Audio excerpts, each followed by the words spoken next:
All right, welcome. Today, we're diving deep into a really powerful idea, something that affects every single one of us, our own awareness. We're going to explore what it really means to think for yourself versus just getting swept up in what some call herd consciousness. Let's get right to it. Right off the bat, the source material hits us with this pretty intense statement. Now, whether you think of God in a religious way or just as a metaphor for something bigger, you have to admit it's a provocative idea. It's suggesting that when we just blend into the crowd, we might be losing touch with something really essential, something deep inside ourselves. So that leads us to a pretty big question, doesn't it? What does it actually mean to drift like that? If joining the herd pulls us away from this higher power, what are we drifting towards? And what does any of this have to do with our own personal consciousness? And here's the core concept from our source material. Let's try, just for a moment, to reframe God as pure consciousness itself. If we do that, then being close to God isn't about religion or rules. It's about living in a state of, well, awareness. It's about being truly awake in your own life, being intentional with what you do, and being fully in charge of yourself, or as the source calls it, self-possessed. Okay, so to really get a grip on individuality, we first have to understand its opposite, the herd. Now, this isn't about making groups out to be evil. It's about recognizing this unconscious drift, this pull of collective thinking that we can all fall into without even realizing it. So what is herd consciousness exactly? Well, our source defines it as handing over your sovereign awareness. That's your independent, self-governing mind. It's what happens when you let the programming of the group, the collective conditioning, take the driver's seat. It's when groupthink starts to feel more real than your own direct experience of the world. So you can almost see it happen in stages, right? First, you surrender that personal command center of yours, your own sovereign awareness. Then, what the group thinks starts to feel more important than what you actually see and feel firsthand. You might experience one thing, but if everyone else is saying the opposite, you start to doubt yourself. And then comes the final step. And this one's a big one. That fear of being rejected, of being kicked out of the group, becomes so powerful that it can actually make you abandon what you know deep down is true. What's so important here is the nuance. The source is very clear. The herd itself isn't some evil monster. The real danger is when it's unconscious. Because when a group isn't self-aware, it's not guided by truth or reason anymore. It just becomes this vessel, adrift on these huge, powerful currents of collective fear and desire. And that's when it becomes super easy to manipulate. So this sets up a huge choice, a fundamental fork in the road. Our source frames it as two completely different paths of consciousness.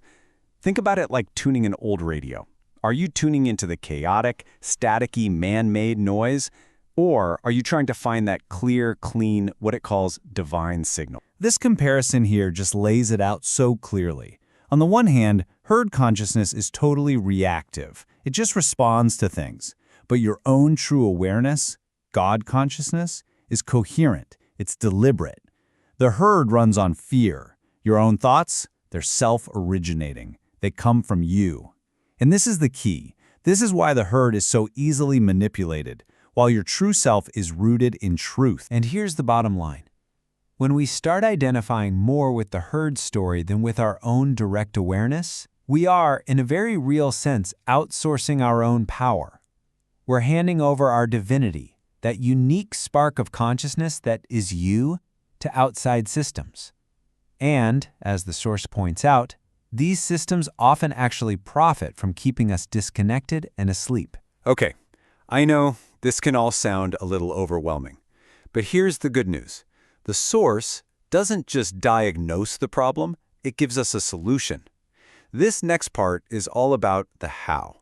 It's 3 simple but really powerful steps you can take to reclaim your individuality and start tuning back into your own signal. And here they are, the practical countermoves.